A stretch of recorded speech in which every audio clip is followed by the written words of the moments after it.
할렐루야, 살아계신 하나님께서 이 시간도 우리와 함께 하심을 믿습니다. 오늘은 로마서 강의 13번째 시간입니다. 다시 복음으로, 이 큰 주제죠. 오늘 특별 제목은, 소제목은 나 같은 죄인도 구원받을 수 있나요? 입니다. 나 같은 죄인도 구원받을 수 있나요? 이런 제목으로 하나님 말씀 증가를 하겠습니다. 여러분들 2주 전에 제가 설교했던 그 설교 제목 혹시 기억하십니까? 우리 인간은 괜찮은 존재입니까? 아니면은 믿었다가는 실망하는 존재입니까? 우리 인간은 나아가기 때문에 이 세상 살면서 죄를 지을 수밖에 없습니다. 그래서 실망을 주는 존재가 되기 쉽습니다. 여러분, 죄는 나로부터 시작되는 죄가 있습니다. 내 속에서 막 흘러넘치는 죄입니다. 게으름, 이기심, 욕심 이런 것들은 다 나로부터 나오는 죄인데요. 바깥으로부터 오는 죄도 있는 거 아십니까? 여러분들, 나는 가만히 있는데 욕 먹은 적 있습니까? 아니면 없습니까? 나는 아무것도 안 한 것 같은데 내가 욕 먹으면 화가 날까요? 안 날까요? 나지요. 그런데 우리 인생 살아가면서 욕 안 먹을 수 있는 사람이 있을까요? 없을까요? 없을 겁니다.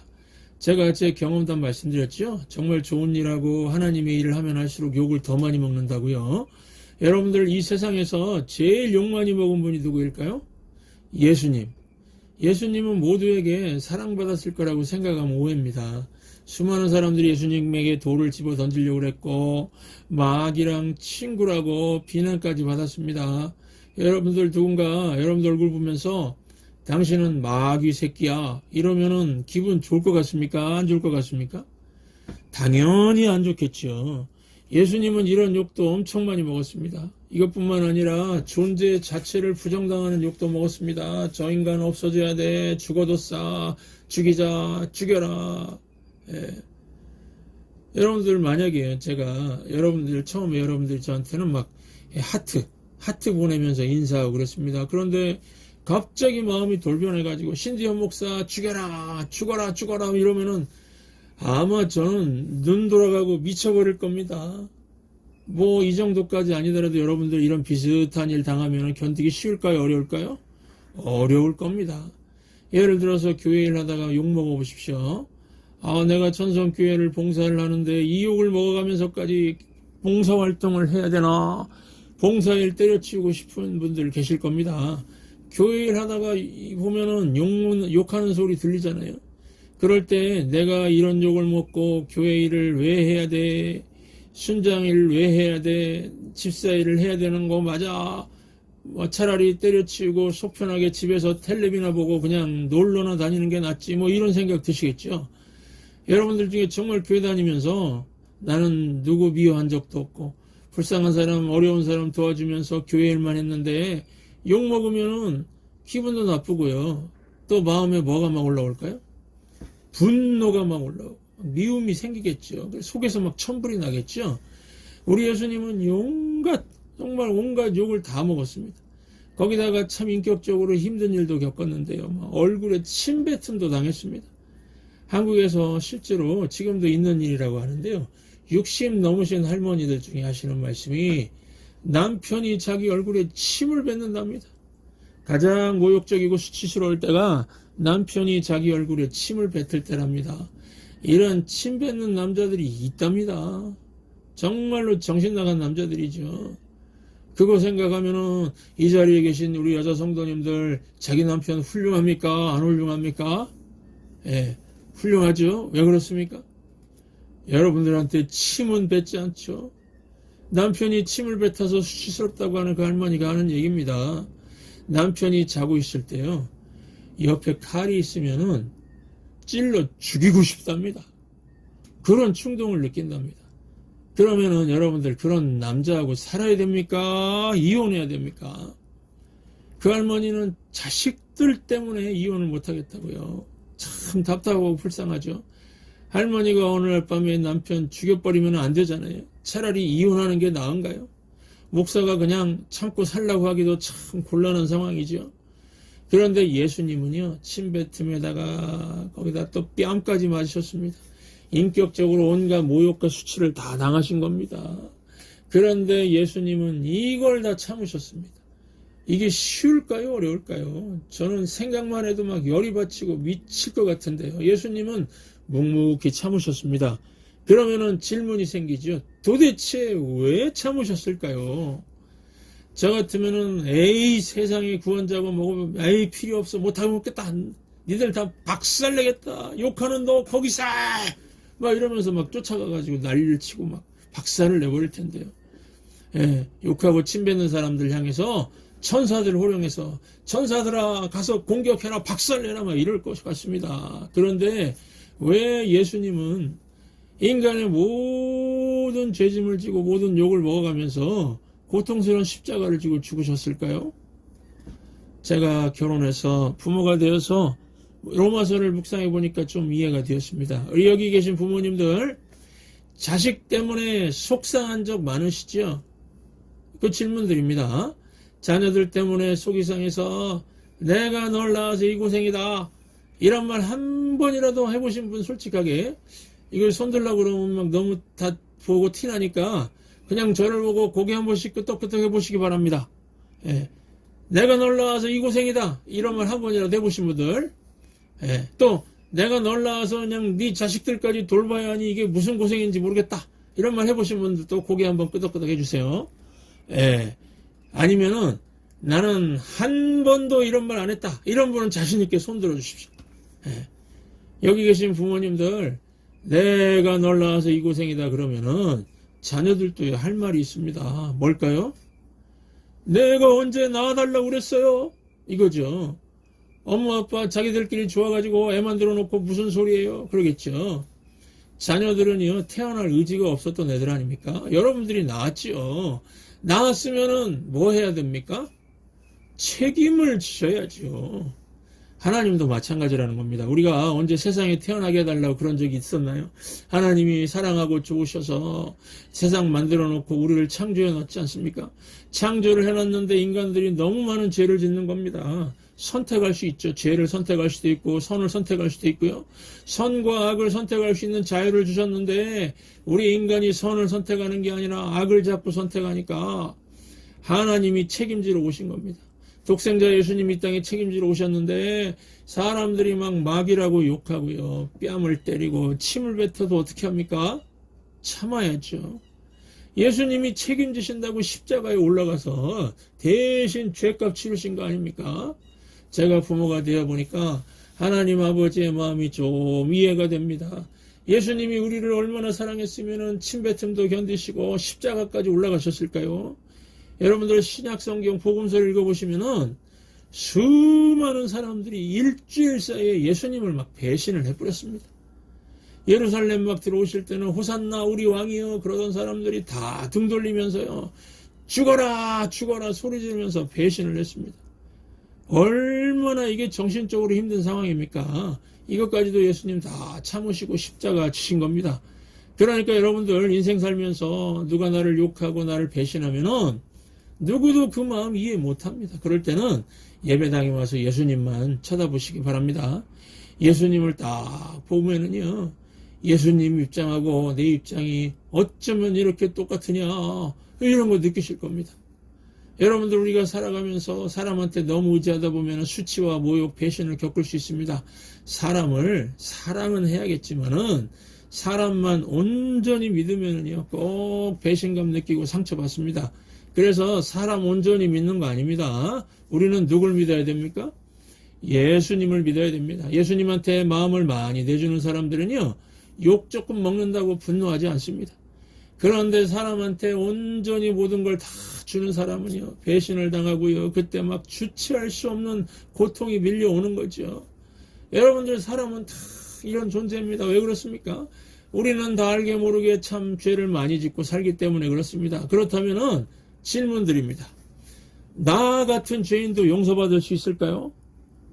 여러분들 인생 살아오면서 정말로 누구한테도 얘기하기 부끄러운 죄들이 있으시죠? 다 있을 겁니다. 저도 솔직하게 저도 있습니다. 많이 있습니다. 그런데 나 같은 죄인이 과연 용서받을 수 있느냐는 겁니다. 저는 청년 시절에 예수님 말씀 중에 여자를 보고 음욕을 품은 자도 가늠한 자다라고 하는 그 말씀 읽을 때마다 괴로웠습니다. 그 말씀에 의하면 아마 이 제 눈알, 이 눈가는 아마 5,000개는 빼야 될 겁니다. 뭐 저만 그런가요? 여기 지금 눈알 한 10,000개 이상 빼야 될 분도 계시는 것 같은데요. 요한복음 8장을 읽어보시면은 현장에서 간음하다 잡힌 여인 얘기가 나옵니다. 2000년 전에는요, 간음이 쉽지가 않았습니다. 여자들이 온몸을 가리고 다니고 눈만 내놓고 다니고 그랬습니다. 지금은 뭐 길에만 나가도 막 시원하게 벗고 있는 사진들이 막 눈에 들어오죠. 그 당시에는 달랐습니다. 여자들이 얼굴을 거의 가리고 눈만 내놓고 다녔는데 그 눈만 보고 간음을 한 겁니다. 그리고 그 간음한 여자가 현장에서 붙잡힌 겁니다. 당시 간음죄는요, 현장에서 돌 던져서 죽여도 될 만큼 큰 죄다, 맞아 죽어도 싸다는 사회적인 분위기였습니다. 이런 상황에서 예수님이 이 여자 편을 들면 상당히 이상해지는 겁니다. 그런데 예수님께서 간음한 여자 입장에서 너희 중에 죄 없는 사람이 먼저 이 여자를 돌로 쳐라 그러신 겁니다. 나는 이 여자 이 입장 이해한다는 겁니다. 그러면서 그 여인을 감싸주셨습니다. 사람들이 마음에 찔려서 하나둘씩 떠나가니까 예수님이 그 간음했던 여인에게 너의 죄를 묻던 사람이 다 어디 갔느냐? 그러시죠? 그러니까 주님 하나도 없습니다. 다 떠났습니다. 대답합니다. 그 여자 말을 듣고 예수님이 뭐라고 하셨습니까? 그들이 네 죄를 묻지 않았다면 나도 네 죄를 묻지 않겠다. 다시는 죄를 짓지 말고 살아라. 나도 너 죄를 묻지 않겠다. 여러분들, 예수님은요, 우리를 그만큼 사랑하십니다. 우리 나약한 인간, 쓰러질 수밖에 없는 인간, 우리가 부족한 인간임을 인정하시는 겁니다. 예수님은 충분히 우리 인간의 연약함을 이해하고 사랑을 쏟아주시는 분이십니다. 그래서 끝도 한도 없는 사랑을 갖고 침뱉음을 당하고 십자가에 올라가서 우리들을 위해서 돌아가신 겁니다. 얼마나 대단한 사랑 아닙니까? 이거 정말 대단한 사랑이죠. 그러니까 혹시 여기 계신 분들 중에 나 같은 죄인도 용서받을 수 있습니까? 있나요? 이렇게 생각하시는 분 계시다면은, 예, 용서받을 수 있습니다. 진심으로 주님께 용서를 구하면 됩니다. 그리고 삶이 변하면 됩니다. 저는 이 시대 교회가 진정 우리 예수님이 아름다운 사랑을 실천하면은 막 그냥 미어 터질 거라고 확신하는 목사입니다. 왜 그런지 아십니까? 요즘 우리나라 문화 보면 어떻습니까? 한 번 잘못하면 아주 죽일 놈 소리 듣습니다. 다시는 회복할 수가 없습니다. 그래서 정직할 수가 없는 겁니다. 정직하게 말했다가는 삼족이 멸합니다. 가문이 멸망합니다. 이게 유교 문화죠. 정직하게 고백하면 용서를 해주는 시스템이 안 되어 있습니다. 그래서 정직한 사람은 매장당하고요. 그런 적 없습니다. 처음 듣는 얘기입니다. 이렇게 잡아떼야 사는 세상입니다. 이런 사회 속에서 교회가 서로 죄를 고백하고 용서해 준다면 얼마나 놀라운 일을 하는 겁니까? 우리 천성교회는 하나님의 그 책임지는 사랑, 예수님의 한도 끝도 없는 사랑을 받았으니까 우리가 어떻게 교회 생활을 해야 될까요? 우리 서로 뭐 다 약점이 있지 않습니까? 그러니까 허물을 덮어주고 서로 용서해주는 교회 되기를 바랍니다. 우리가 죄 용서함도 받았고 구원도 받았고 의롭다함도 값없이 받았습니다. 이 의롭다함이 뭐냐면요, 장차 이제 이 말 그 최후의 심판, 우리가 다 하나님 앞에 쓸 때에 너는 무죄다, not guilty, 이 선고입니다. 예수님께 용서를 청하고 회개한 자에게 이런 은혜가 주어진다는 겁니다. 로마서 3장 23절 24절 함께 읽겠습니다. 모든 사람이 죄를 범하였으며 하나님의 영광에 이르지 못하더니 그리스도 예수 안에 있는 속량으로 말미암아 하나님의 은혜로 값없이 의롭다 하심을 얻은 자 되었느니라. 여러분, 우리가 예수 믿는다는 것은 예수님처럼 살겠다는 겁니다. 적어도 예수님 흉내는 내면서 살겠다는 겁니다. 그러니까 교회는 어떤 곳이 되어야 하느냐면요, 한 번 잘못해도 다시 용서를 청하면은 기회를 주는 곳이 되어야 됩니다. 저는 우리 천성교회가 어느 정도로 좋은 교회가 되길 원하느냐면요, 요한복음 4장에 나오는 그 사마리아 여인 있죠. 사마리아 여인 같은 사람도 편하게 올 수 있는 교회가 되면 좋겠다는 생각입니다. 여러분이 사마리아 여인 어떤 사람입니까? 5번 결혼해서 5명의 남자와 살았고 6번째 남자와 동거 중인 여자입니다. 문제가 많은 여자죠.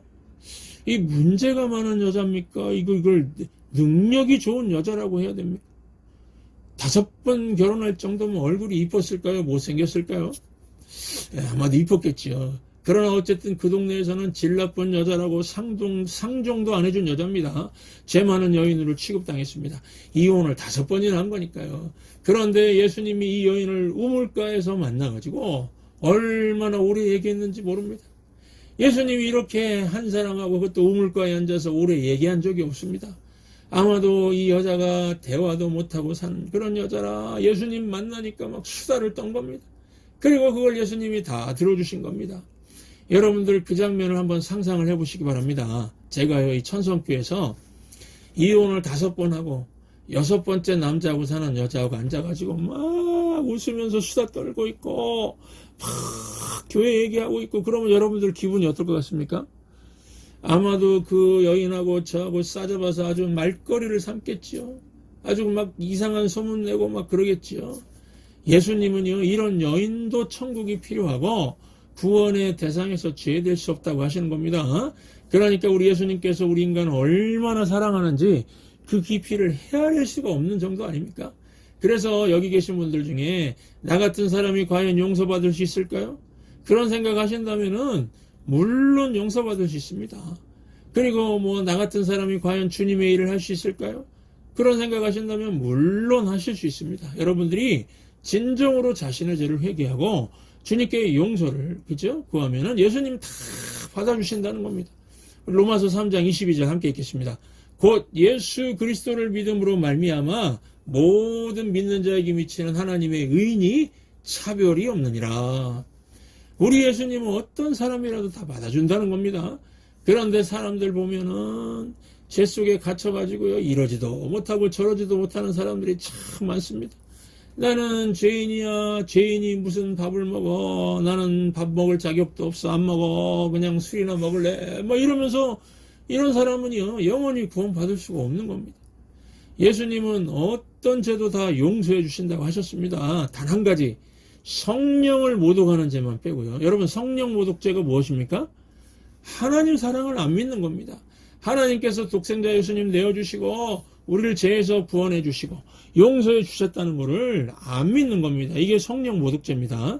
하나님의 은총을 온전히 믿어야 되는데 온전히 믿어야 되는데 안 믿는 겁니다. 내가 용서받았을까? 아니야 나 같은 사람은 못 받았을 거야. 막 이러면서 의심하고 죄짐에 눌려 있는 겁니다. 여러분들, 하나님의 사랑이 존재하지 않는다면 회개가 왜 필요하겠습니까? 회개하면 다 용서해 주신다는 거거든요. 그러니까 여러분들 하나님의 사랑을 간절하게 믿으시기 바랍니다. 예수님의 십자가를 믿으시기 바랍니다. 우리가 지난날의 죄를 용서해 달라고 하면 용서해 주시고 새 삶을 허락해 주십니다. 그러면 다시 열심히 살아서 삶을 변화시키면 되는 겁니다. 매 주일마다 예배드리면서 예수님을 만나고요. 그런데 여러분들, 예수님을 잘 만나려면은 내 마음 안에 미움이 없어야 됩니다. 내 마음 안에 분노가 없어야 되고 욕심이 없어야 됩니다. 그리고 무엇보다도 용서의 삶이 참 중요합니다. 예수님이 제일 잘하시는 게 용서죠. 그러니까 우리 예수님 믿는 사람들이 예수님처럼 살려고 하면은 용서하면서 사는 겁니다. 세례 요한이 말씀하셨죠? 네가 진정 회개했다면은 회개에 합당한 열매를 보여주라.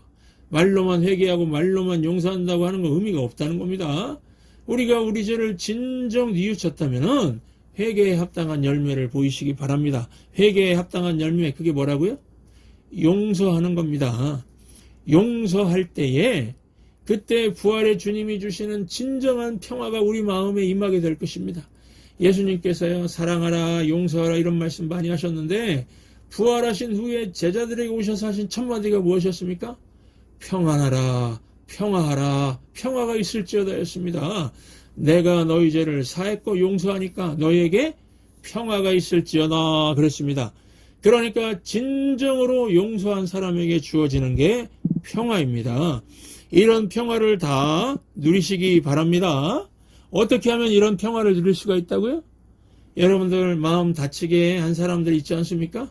이들 어떻게 하면 될까요? 제가 확신하는 것은 예수님의 마음으로 다 용서할 때 부활의 주님이 여러분 마음에 참 평화를 부어주실 줄 믿습니다. 기도하겠습니다. 하나님 아버지, 자녀들이 아무리 속을 썩이고 마음고생시켜도 그들을 낳은 부모니까 죽을 각오하고 책임지듯이 하나님께서 천지만물 창조하시고 사람들을 창조하시고 모시셔서 선악간의 선택을 해도 악한 것만 선택하면서 죄짓는 멸망해가는 걸 참아보지 못하시고 이 죄인들 책임지러 이 땅에 구원자 예수님을 보내주신 걸 믿고 감사를 드립니다. 나 같은 죄인도 구원받을 수 있을까? 어느 때는 의심도 들지만 하나님의 측량할 수 없는 사랑 앞에 의심했던 마음도 녹아내리고 죄인됨을 인정하고 죄 용서를 청하오니 한 사람 한 사람 다 받아주시고 구원의 은혜를 베풀어 주시옵소서. 죄를 용서받고 받은 사람만이 누리는 그 하늘의 평화를 맛보게 해 주시옵소서.